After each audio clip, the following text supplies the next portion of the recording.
সংখ্যা বলবো বা কিন্তু ভবিষ্যৎবাণী যাই বলেন তিনি বলছিলেন যে ফেব্রুয়ারিতে একটু উত্তপ্ত হবে, মার্চ এপ্রিলের দিকে হয়তো রাজনীতি আরো উত্তপ্ত হয়ে উঠতে পারে, তাই আসলে কি তাই?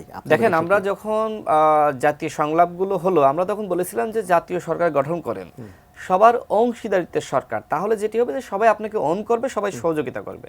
তো আমাদের কথা শোনা হয়নি। পরবর্তীতে তথ্য উপদেষ্টা নাহিদ সাহেব নিজেই কিন্তু উল্লেখ করেছেন যে আমরা জাতীয় সরকার গঠন করতে চেয়েছিলাম, কিন্তু বিএনপি চাইনি। আমার কথা হলো যে আপনি অন্যান্য স্টেক হোল্ডার সবার সাথে বসতেন, সবাই যদি রাজি হতো আর বিএনপি যদি ওই সময় রাজি না হতো, আমি মনে করি সবার চাপে বিএনপি অবশ্যই রাজি হতো।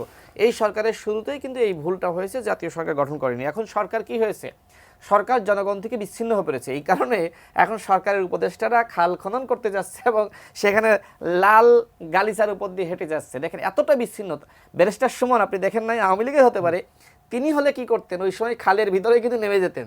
তো এই সরকার কিন্তু এই জিনিসটা বুঝতেছে না, উপদেষ্টারা।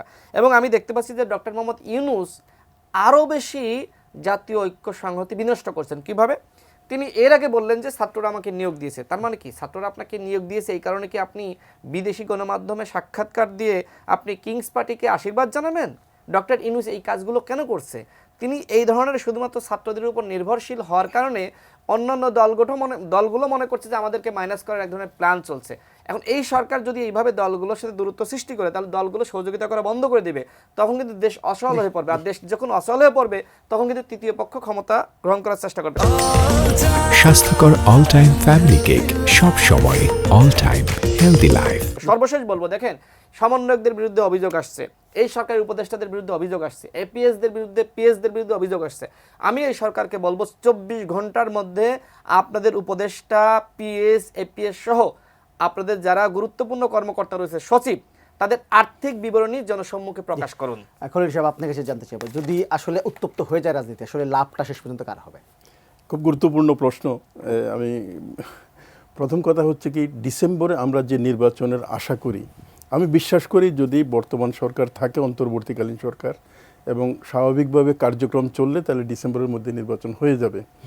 কিন্তু যদি ভাই যেটা বললেন, অন্তর্বর্তীকালীন সরকার, প্রধান উপদেষ্টারা, ছাত্র সমন্বয়করা, এরা যদি ব্যর্থ হয়, তাহলে কি দাঁড়াবে? তাহলে নতুন একটা সরকার আসবে।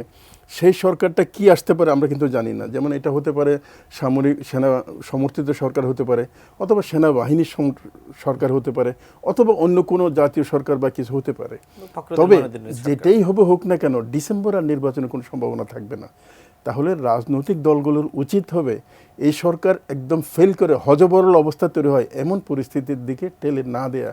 যেমন সবচেয়ে বড় রাজনৈতিক দল হচ্ছে বিএনপি।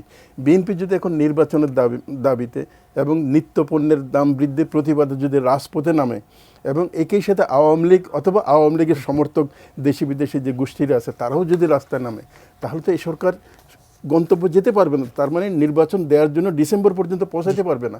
এই বিষয়টা রাজনৈতিক নেতৃত্বের খুব গভীরভাবে চিন্তা করা উচিত।